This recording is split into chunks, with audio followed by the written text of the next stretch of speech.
In the name of the Father, and of the Son, and of the Holy Spirit. Dear brothers and sisters in Christ, we celebrate the great feast of our Lord's Transfiguration. It's a feast that commemorates an event that might be a little bit difficult to understand at first. It certainly was for our Lord's disciples. One which is of tremendous significance for us, and for what it means for our calling and our salvation in Christ. So we go back just a little bit within the gospel narrative. We find that our Lord was speaking to his disciples about his coming passion, his coming suffering. Of course, it's hard to understand. And he tells them this. This prophetic saying that there is somebody who's standing with me who will not taste death until you have seen the Son of Man come in his kingdom, in his glory, if you will. And immediately afterwards, it says, then 6 days afterwards, according to one gospel, St. Matthew today, the other, according to St. Luke, 8 days later, he takes 3 of his disciples up on the mountain for this event, this transfiguration. Now, of course, why does one say 6 and one say 8? Of course, you could think it's one. So the saints explains this. How you count that? Are you counting the day that as day 1 where he's talking to them, and the day of the transfiguration is day 8, or are you counting the days in between? Now you get 6 and 8. But the mystical meaning is that 6 days is the creation of the world. It is of this age. And the 8th day, of course, we know is the time of the resurrection, the day of the never-ending day of the kingdom, our entry into eternity. And so the transfiguration, of course, is this prefiguration of where the creation meets eternity. And this is revealed. So the Lord ascends the mountain. You have this dual imagery of the ascent and of God's descent. For us to meet God, for us to encounter God as he wants, God has to come down to us. There's no way of our own strength, humanly speaking, we can ascend to heaven. We are created beings. We are limited. We are sinful. God must come down to us to reveal us to. He has to come down to meet us. And yet, the other aspect of it, that ascent, is that God wants us to make that effort to leave behind, down below, the worldly things, the sinful things, the things that hold us down, and to make that effort to go up to meet him.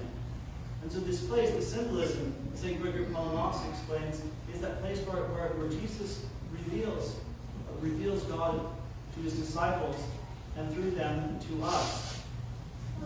St. Gregory on the Transfiguration, as he writes, what do the words mean that Jesus was transfigured? It is that the Lord graciously willed to open up to his disciples a little of his divinity and reveal God within himself to the initiated disciples. As he prayed, it says, the fashion of his countenance was altered, and his face did shine as the sun. In other words, they had up to this point seen Jesus in his human nature only, working miracles, of course, at times expressing his divine power, but they had seen him as you would see or experience in an ordinary man. The divine nature within him was hidden. And on the mountain, on the Transfiguration, he reveals to them, not in his absolute fullness, but as much as they are able to bear it, to receive it, to get some glimpse of the divine, of the heaven, of this uncreated light of God. This vision of God, he shines forth, which brings, of course, peace and joy beyond comprehension. As Peter expressed, of course, how good it is to be here. How much we would desire to always abide in this light, this uncreated light of God. As St. Gregory goes on, he says that we see and experience, the disciples saw and experienced here God's radiance. Our Lord Jesus Christ possessed this radiance in his own right. He did not need prayer to illuminate his body through the divine light, but he showed how God's splendor would come to the saints and how they would appear. For the righteous shall shine forth as the sun in the kingdom of their Father. And when they have all become divine light, they will behold as children of the light Christ's indescribable divine radiance. And this becomes our calling and our salvation.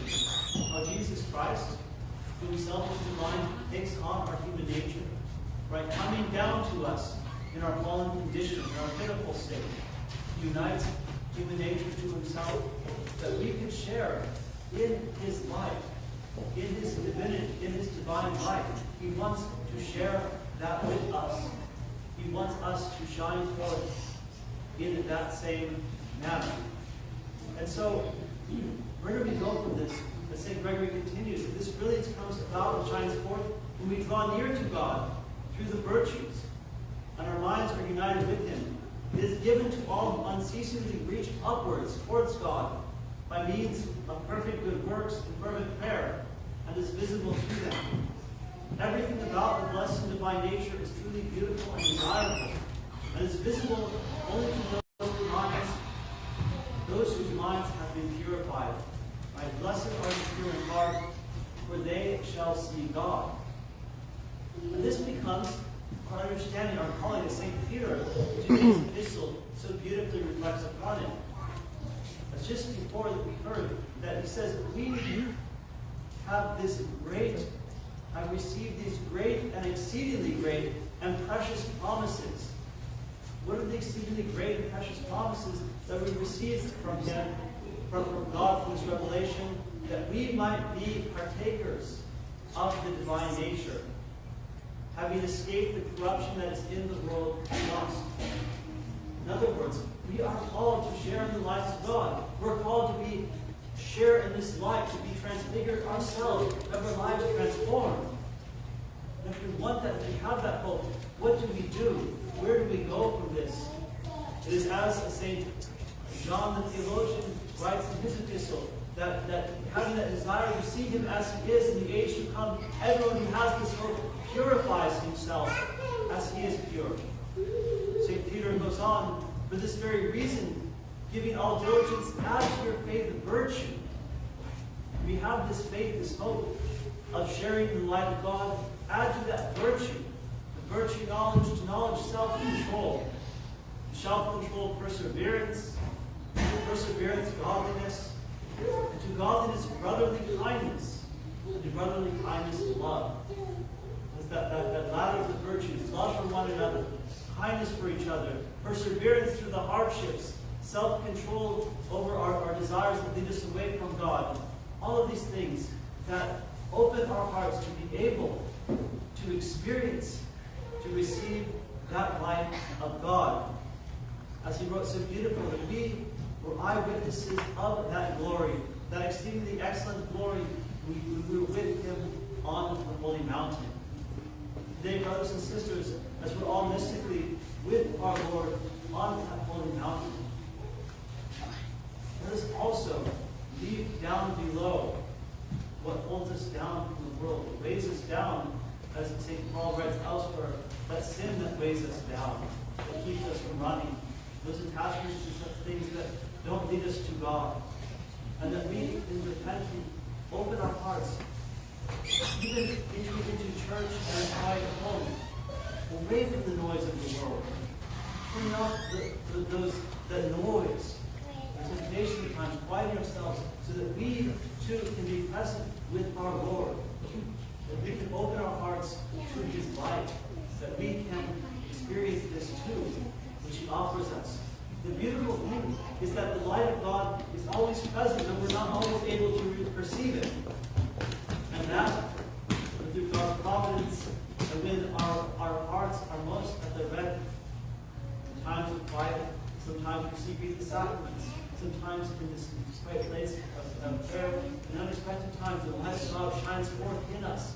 We understand, as the disciples did, that the coming passion of our Lord, his coming sufferings, were not for nothing, but that we might, through the cross, experience this light.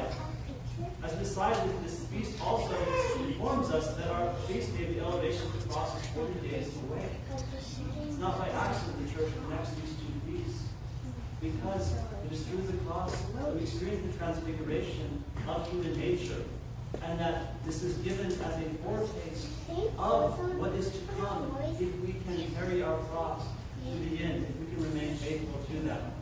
So brothers and sisters, let us be inspired by this vision of what our calling is, this vision of divine life that our Lord offers us, that is goodness and peace and joy in the Holy Spirit of the transfiguration of our Lord Jesus Christ, to whom be all glory, honor, and worship, together with Heavenly Father and all Holy Spirit, now and ever, and unto ages of ages. Amen.